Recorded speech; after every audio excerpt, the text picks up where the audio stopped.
census important foundation for country's development planning.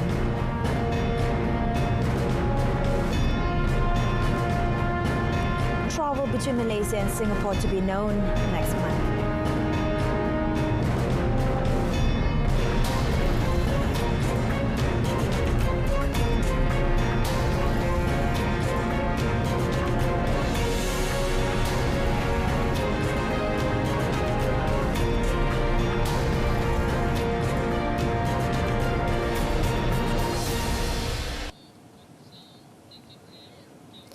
Welcome to Updates at Noon on TV2 with me, Renee Fong.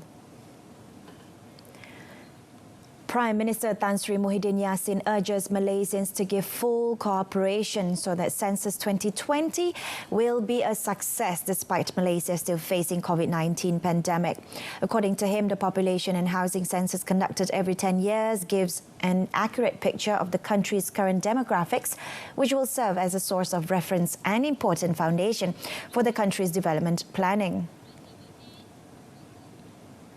The Premier said through the census, the size, distribution, composition and socio-economic characteristics of the people and housing in Malaysia can be identified. Tan Sri Muhyiddin said the information provided through the census will shape the lives of future generations, leading the country to greater heights.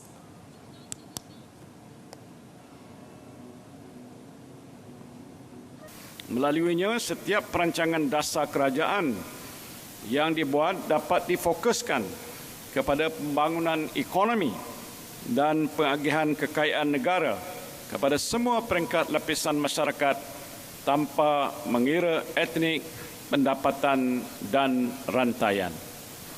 Pengurusan negara merentasi pelbagai sektor juga akan lebih tersusun dan saksama yang akhirnya akan memastikan kesejahteraan rakyat tetap menjadi fokus utama.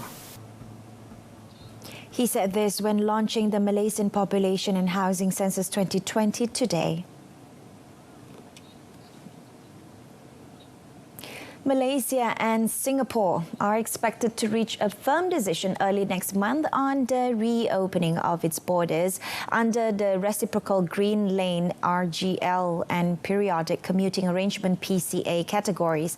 Following fruitful discussions on the matter, Foreign Minister Datuk Seri Hishamuddin Tun Hussein said the RGL is to facilitate cross-border travel for essential business and official purposes between both countries, while the PCA is to allow residents from both nations who hold long-term immigration passes for business and work purposes to periodically return to their home countries for short-term home leave.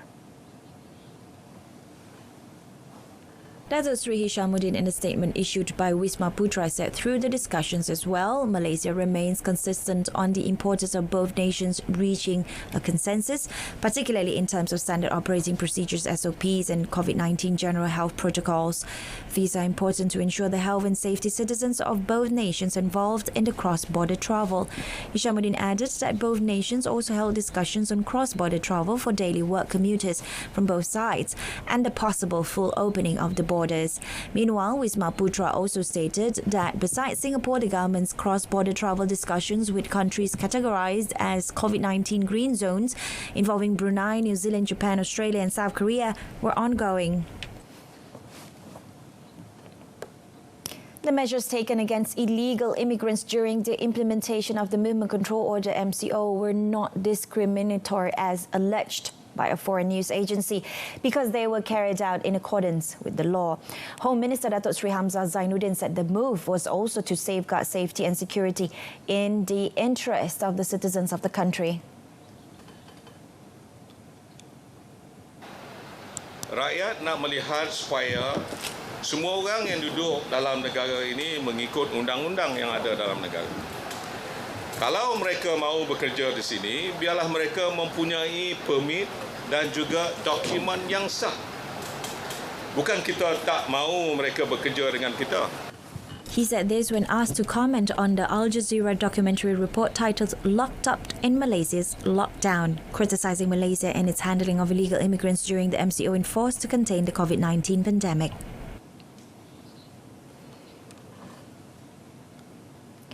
Meanwhile, Meanwhile, Peninsular Malaysia Immigration Services Union KPISM said the measures taken against illegal immigrants in this country are in accordance with the law, and the rules which have been laid down must be respected by all parties. Thus, its president Nur Hisham Murujan asserted that the facts presented in a documentary by foreign news agency Al Jazeera were baseless, and allegations that the illegal immigrants' welfare was ignored were untrue. He said in a statement that the reports on barbed wire fences that were installed in the Enhanced Movement Control Order EMCO areas also included local Malaysians who were living in the areas. On top of that, he said the government was allocated quite a huge sum to cover costs of taking care of those in detention, including on their food, lodging and medical treatment before the Movement Control Order MCO was enforced. He also noted that the immigration officials had performed their duties and responsibilities well, especially those who were working at the depots, where quite a number of COVID-19 cases were reported. Nur Hisham also said that some of the personnel of the Immigration Department were ordered to undergo the 14-day mandatory quarantine to control the spread of the infection, adding that their efforts and sacrifices should be recognised and appreciated. Police have begun an investigation into reports on an alleged attempt by international news agency Al Jazeera to tarnish Malaysia's image through a documentary on how the country treats illegal immigrants in an effort to curb the spread of COVID-19.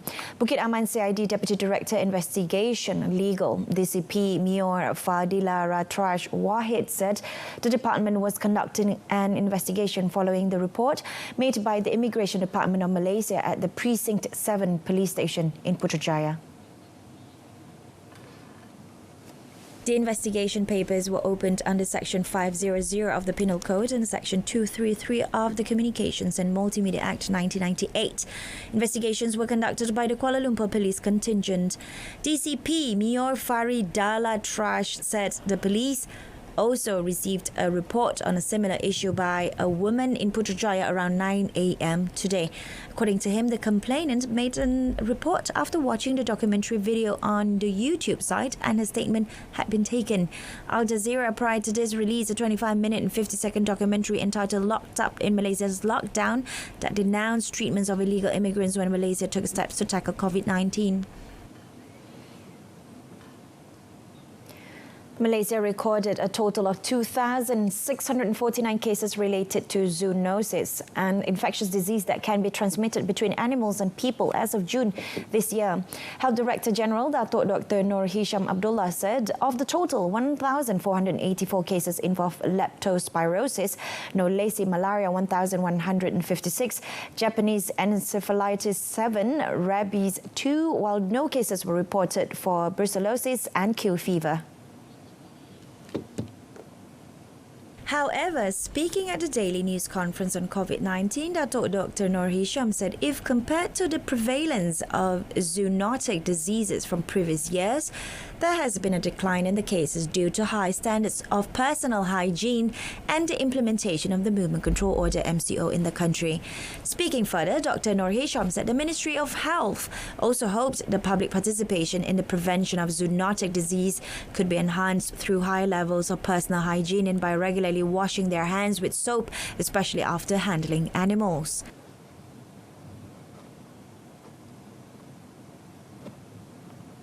Lindungi diri anda untuk mencegah daripada digigit oleh nyamuk, pijal dan kutu. Yang ketiga, elakkan dari digigit atau dicakar oleh haiwan. Yang keempat, simpan, masak dan kendalikan makanan dengan cara yang betul dan selamat. Pastikan daging ataupun bahan mentah yang lain dimasak secukupnya sebelum dimakan. Dan yang kelima, pastikan aktiviti riadah atau rekreasi dilakukan di tempat yang diselenggarakan dengan baik serta dalam keadaan yang bersih. World Zoonosis Day is observed on 6 July every year to commemorate the continuous commitment to prevent, control and eradicate, as well as raise public awareness of the diseases. Zoonosis can be caused by types of pathogens such as viruses, bacteria, fungi and parasites. It is estimated that 1 in 3 people in the world is infected with zoonosis every year. Commenting on the Sri Petaling Mosque Tabligh cluster, currently with only one active COVID-19 case left, Dr. Nur Hisham said the success was a result of the cooperation between all parties who detected and controlled the transmission among the participants. He hoped that monitoring of the cluster could be completed within a week or two. Kita harap dalam masa terdekat, mungkin dalam tempoh seminggu dua, kita akan tamatkan pengawasan dan juga pemantauan kluster COVID-19 di kalangan Perhimpunan Masjid Sri Petaling. Jadi ini merupakan satu kejayaan kerjasama sepadu antara kementerian dan juga agensi-agensi yang lain melaksanakan tindakan untuk mengesan mereka, dan juga apabila kita mengesan mereka, kita akan melaksanakan ujian dan sebagainya. Dan kerjasama daripada jemaah tabligh pun baik, iaitu bekerjasama dengan Kementerian Kesihatan untuk tampil ke depan untuk melaksanakan ujian dan sebagainya. Jadi ini kalau kita bekerjasama dengan sepadu antara kerajaan dan juga orang ramai, nescaya kita dapat membendung penularan jangkitan COVID-19 dalam negara kita.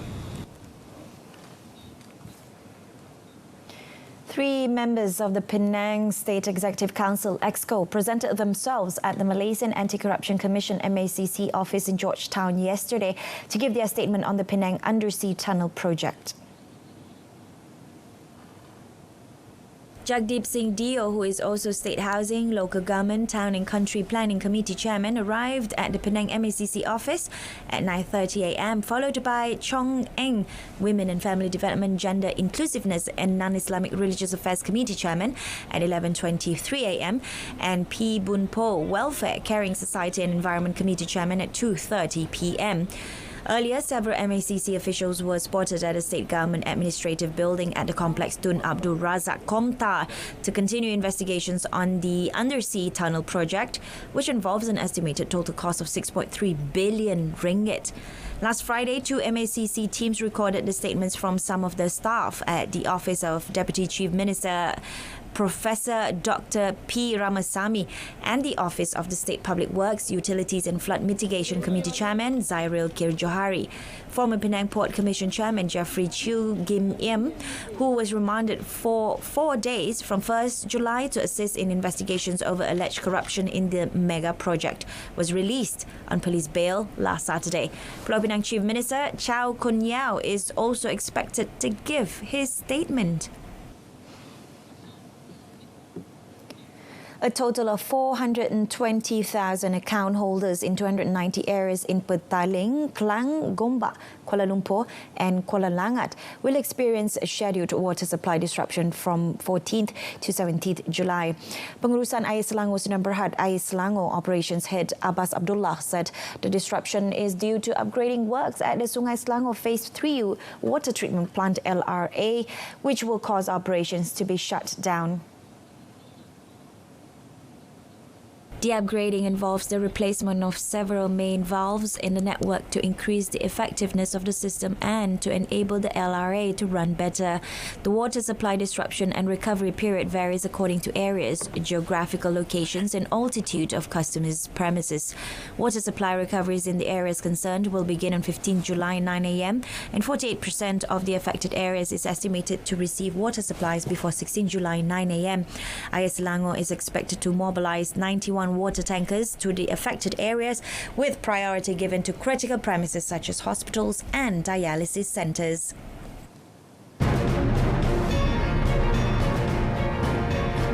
Still to come, review needed for procedure and way of government administration post-COVID-19.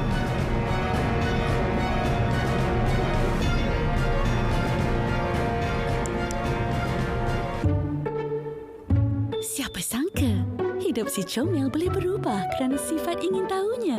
Berilah dia peluang membesar gembira dan sihat dengan Whiskas Pouch. Whiskas memupuk sifat ingin tahu si manja. You're back with me, Renee Fong. Prime Minister Tan Sri Muhyiddin Yassin pointed out that Malaysia would be among the first to recover economically compared with other countries in the region or even developed countries. Tan Sri Muhyiddin said, according to the World Bank, in its June 2020 Malaysia Economic Monitor, Malaysia's gross domestic product is expected to resume growth at 6.9% next year. Although the World Bank projected the Malaysian economy to recover next year, this, Tan Sri Muhyiddin said, depended on the efforts and measures taken by the government. Janganlah dengan sebab kerana birokrasi dan permasalahan yang kita hadapi di tingkat pentadbiran, maka negara yang ke belakang boleh sedia ke depan daripada kita dari segi proses pemulihan. They recover faster than we do recover. Ini tidaklah merupakan satu contoh yang baik. Hence, the Prime Minister said the government has decided to review procedures at all decision-making levels, as some authority will be given to department heads and agencies to make fast decisions on applications and approvals. The country's largest electricity utility company, Tenaga Nasional Berhad (TNB), will expand the National Optical Fiberization and Connectivity Plan (NFCP) project nationwide to enable more consumers to benefit from the service. Communications and Multimedia Minister Datuk Saifuddin Abdullah said to date 5 states, namely Melaka, Perak, Penang, Kedah and Johor, would enjoy the high-speed broadband services by the first quarter of next year. Dan bagi kerajaan yang paling mustahak ialah semua orang mainkan peranan masing-masing. Dan kita lalukan penglibatan TNB dalam bidang ini. Orang selalu fikir TNB dia bagi api elektrik saja, tapi dia juga muncul untuk membantu, dan pada kerajaan kita mengalu-alukan. Jadi bukan hanya telco tetapi syarikat utility seperti TNB juga main peranan. Pokok pangkalnya pada rakyat, dia tak kisah siapa yang provide the service. Pada dia dapat kemudahan. He told reporters after visiting the NSCP pilot project Jasin, Melaka. To date, the NFCP pilot project in Melaka encompassed 1,100 homes in 3 areas, namely Felda Kemendor, Taman Merbau Perdana and Taman Maju in Jasin district. The open access services network for the NFCP project was being expanded gradually to urban and rural areas in Melaka, especially in areas with limited fibre optic infrastructure such as Alor Gajah, Malim Jaya, and extended to additional area involving 15,000 homes in Jasin.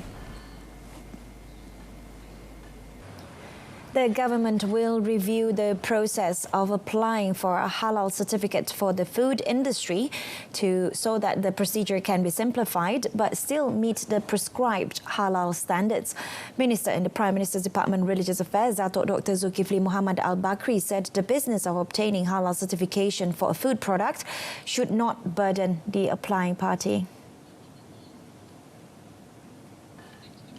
Saya bercadang insya-Allah tuan-tuan, untuk prosesa masalah halal ini kita akan cuba permudahkan, bukan kita nak menyukarkan. Cuma kena menyempurnakan atau melengkapkan syarat-syaratnya, sebab kita faham dalam situasi PKP COVID-19 ini sudah tentu akan menyukarkan. Jadi itu juga salah satu daripada hal yang saya cuba ambil prihatin yang sungguh-sungguh. He said this when asked to comment on those who use illegal halal certificates on food products and which confuse consumers, especially Muslims.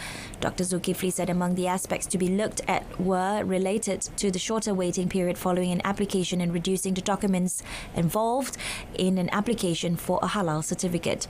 He said after launching the virtual halal school at Menara Arena Unity, Kuala Lumpur. Coming up in the foreign front, Brazil's Bolsonaro takes COVID-19 test after showing symptoms.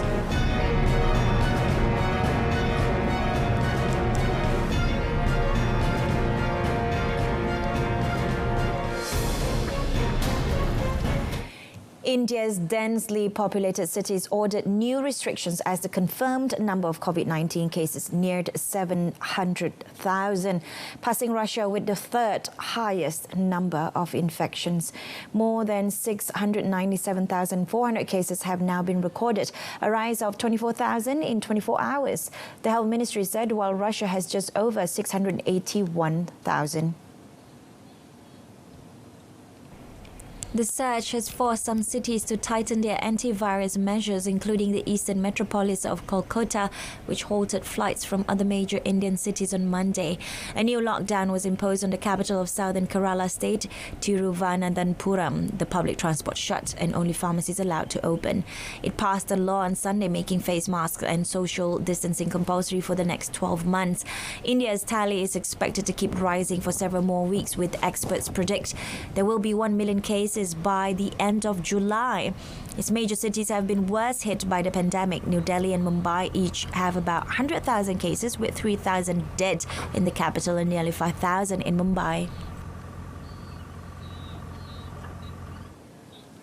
Brazilian President Jair Bolsonaro, who has long minimized the risks posed by the COVID-19, said Monday he had been tested after showing symptoms, including a fever. Bolsonaro told CNN Brazil that he underwent an X-ray of his lungs at a military hospital as a precaution, and that the virus test results would come today. Since the beginning of the virus outbreak, Bolsonaro has minimized the risks of what he initially called a little flu and flouted social distancing rules and containment measures such as wearing a mask in public. Brazil is the second worst hit country in the world by the pandemic, with more than 65,000 deaths and more than 1.6 million cases. On Monday, the far-right leader made more changes to weaken a law requiring that face masks be worn in public places in order to slow the spread of the coronavirus. He had already watered down the bill Friday by vetoing several articles, including ones requiring employers to supply face masks for their staff and another mandating that public authorities should provide face coverings for economically vulnerable people. Now he has also vetoed 4 articles requiring masks be worn in prisons and another obliging businesses to provide information on how to wear masks properly. Some states have already made the wearing of masks mandatory, but this was the first such law on a national level. Driving rain hampered the efforts of tens of thousands of rescue workers in southwestern Japan on Monday as they searched for survivors from deadly floods and landslides, with more torrential downpours forecast. Around 50 people were feared dead after heavy rain lashed areas of western Japan beginning early Saturday, causing rivers to burst their banks and flood low-lying regions. Bad weather was preventing some rescue efforts, local officials said, with at least 13 people still unaccounted for. Although the rain has eased from its peak, the floods washed away roads and bridges, leaving many in isolated communities cut off. A local firefighter in the western region of Kagoshima told AFP they had deployed boats to rescue 11 people, but conditions were making it hard to reach others stranded. In one of the hardest hit areas, residents wrote out the words "Rice, Water, SOS" underground, while others waved towels and called for rescue and relief goods. Heavy rain is expected to continue through Tuesday afternoon, and the Japan Meteorological Agency issued a non-compulsory evacuation order for around 500,000 people in southwestern Japan. Evacuation efforts are also being hampered by fears of spreading the coronavirus that has claimed almost 1,000 victims in Japan, with close to 20,000 cases. At least 7 people burned to death and 46 were injured after the contents of an overturned tanker exploded in a fireball in northern Colombia on Monday. Dozens of people had gathered around the tanker after it overturned and were trying to siphon off fuel when it ignited, causing an inferno. The accident occurred on the road between the cities of Barranquilla and Santa Marta on Colombia's Caribbean coast. Governor of the local department of Magdalena, Carlos Casido, said efforts were underway to transport people suffering serious burns to specialist hospitals. President Ivan Duque sent a message of solidarity to the families of the victims, saying the situation they faced was painful. Hospital services in the city of Barranquilla, around 45 kilometers, which is 28 miles from the accident, are reported to be close to saturation due to the coronavirus outbreak in one of Colombia's worst hit region.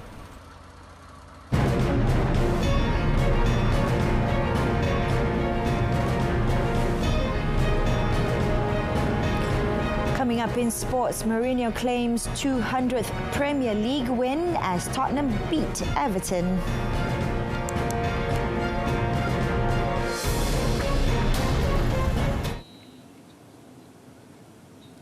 36 more national shuttlers reported back for training at the Academy Badminton Malaysia ABM in Bukit Jalil on Sunday, joining 16 others from the Road to Tokyo RTT program who had returned on 1st June.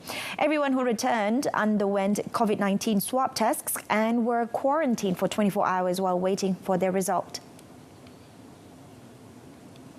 BAM Coaching Director Wong Chun Han said the main focus is to restore the shuttlers' performance and fitness. However, he admitted that shuttlers who reported on Sunday kept fit by training with their respective states and clubs, not like those from the RTT program who were returning to on-court training for the first time. After being out of action for more than 3 months, former World Badminton Junior Champion Goh Jin Wei has plunged into training to whip herself back into shape for the tournaments ahead. The 20-year-old shuttler, who has been struggling with injuries for the past few years, said she was excited to report for training. That is a really good time for me because I can recover from my injury or whatever. I can fix my weakness, so I have ample of time to work on it. Jinwei will be out to improve her world rankings to boost her chance of playing in the World Tour tournaments early next year. Manager Jose Mourinho brought up his 200th Premier League victory as Tottenham Hotspur edged to pass Everton 1-0 in a Dow clash on Monday to move up to 8th in the standings.